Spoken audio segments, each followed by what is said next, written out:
ভোলা মাছের এই রেসিপিটা ট্রাই করে দেখেছেন?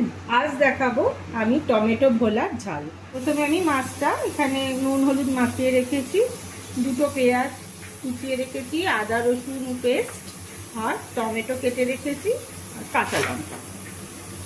প্রথমে আমি মাছটা ভেজে নেব। মাছটা ভেজে নেওয়া অবধি একটু অপেক্ষা করব। ভোলা মাছটা আমার ভাজা হয়ে গেছে। এবার আমি মাছ ভাজার তেলেই 5 ফোড়ন আর শুকনো লঙ্কা দিয়ে দিলাম, পেঁয়াজ কুচো দিয়ে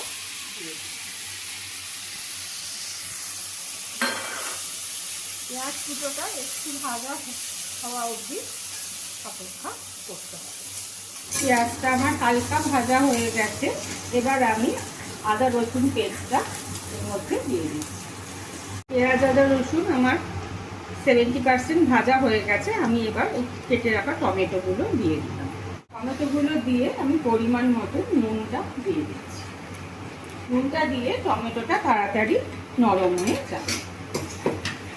এবার আমি ভালো করে টমেটোটা নরম হওয়া অবধি একটু অপেক্ষা করতে হবে। টমেটোটা আমার নরম হয়ে গেছে।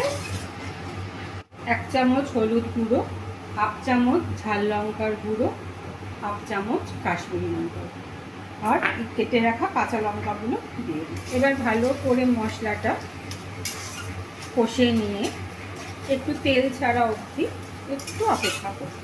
মশলাটা আমার সম্পূর্ণ ভাজা হয়ে গেছে। এবার আমি অল্প করে একটু জল দিয়ে দিচ্ছি। এবার গ্রেভিটা ফোটা অবধি একটু অপেক্ষা করতে হবে। ভোলা মাছের গ্রেভিটা আমার কমপ্লিট হয়ে গেছে। এবার আমি ভেজে রাখা মাছগুলো দিয়ে দিচ্ছি। ভোলা মাছ গ্রেভিতে দিয়ে বেশিক্ষণ ফোটাবেন না, একটু নেড়ে নিয়ে তুলে নেবেন, কারণ ভোলা মাছ খুব তাড়াতাড়ি ভেঙে যায়। একসাথে সব মাছগুলো আমি দিইনি। মাছগুলো তুলে নিয়ে আবার বাকি মাছগুলো দিয়ে গ্রেভিতে একটু ফুটিয়ে নেব। আপনাদের যদি এই ভিডিওটা ভালো লেগে থাকে তাহলে অতি অবশ্যই একটা লাইক, কমেন্ট আর শেয়ার করবেন।